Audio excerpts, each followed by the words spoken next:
Assalamualaikum warahmatullahi wabarakatuh. Perkenalkan, nama saya Putri Gina Maisan dari kelas MN23R.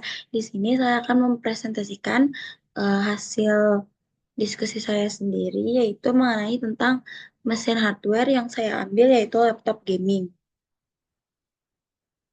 Yang pertama, kita akan mengidentifikasi jenis penyimpanan, perangkat input, dan juga perangkat output. Jenis penyimpanan atau storage. Laptop gaming modern biasanya dilengkapi dengan beberapa jenis penyimpanan.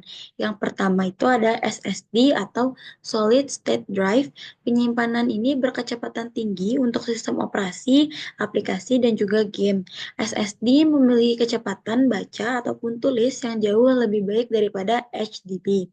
Yang kedua ada HDD atau Hard Disk Drive. Penyimpanan ini berkapasitas besar untuk menyimpan data seperti file multimedia, dokumen, ataupun game yang tidak membutuhkan kecepatan tinggi. Dan yang terakhir ada NVMe SSD, yaitu jenis SSD ini yang lebih cepat menggunakan antarmuka PCIe, sering digunakan untuk penyimpanan utama. Selanjutnya ada perangkat input atau input device. Yang pertama ada keyboard. Keyboard pada laptop gaming sering dilengkapi dengan backlight RGB dan key travel yang nyaman untuk gaming. Yang kedua ada touchpad.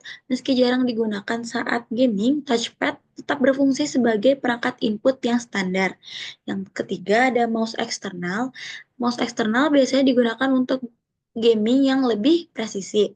Selanjutnya ada webcam untuk input visual seperti video call ataupun streaming. Dan yang terakhir ada mikrofon untuk input suara yang baik untuk komunikasi ataupun juga rekaman. Selanjutnya ada perangkat output atau output device. Yang pertama ada layar ataupun display. Layar laptop gaming sendiri biasanya memiliki refresh rate tinggi, yaitu 120 Hz, 144 Hz atau lebih, dan resolusi Full HD atau 4K.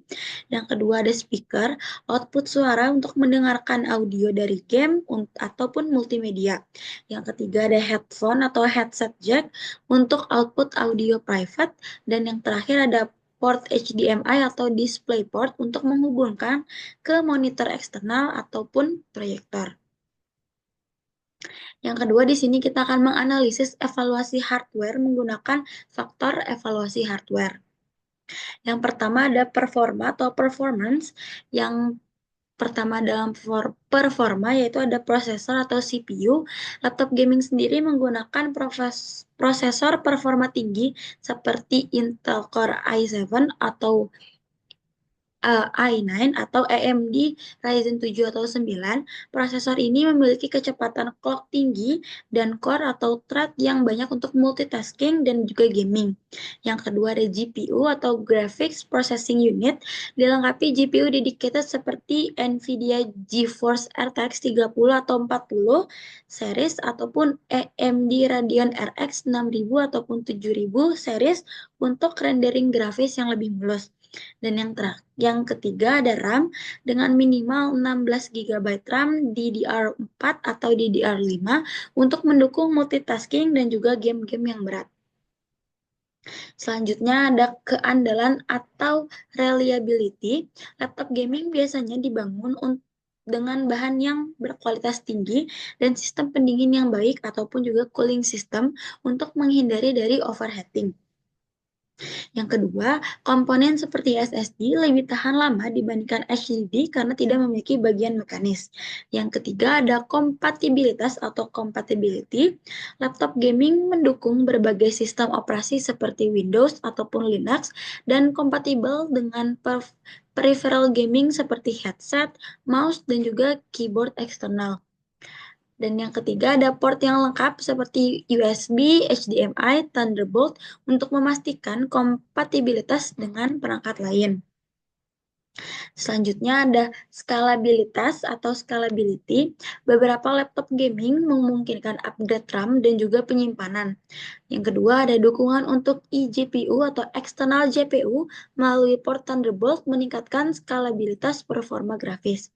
Yang kelima ada efisiensi energi atau energi efisiensi.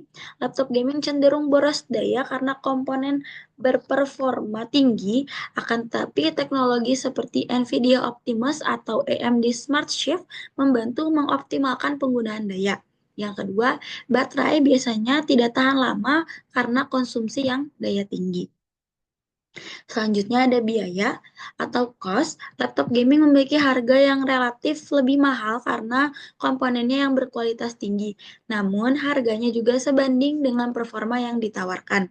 Yang kedua ada biaya perawatan seperti upgrade atau penggantian thermal paste yang perlu diperhatikan. Yang ketujuh ada kemudahan penggunaan atau usability. Yang pertama ada desain ergonomis dengan keyboard nyaman dan layar berkualitas tinggi meningkatkan pengalaman pengguna. Yang kedua ada sistem pendingin yang baik mengurangi kebisingan dan panas saat digunakan. Dan yang terakhir ada portabilitas atau portability. Laptop gaming cenderung berat dan juga besar karena sistem pendingin dan baterai yang besar. Namun beberapa model ultra portable menawarkan keseimbangan antara portabilitas dan juga performa.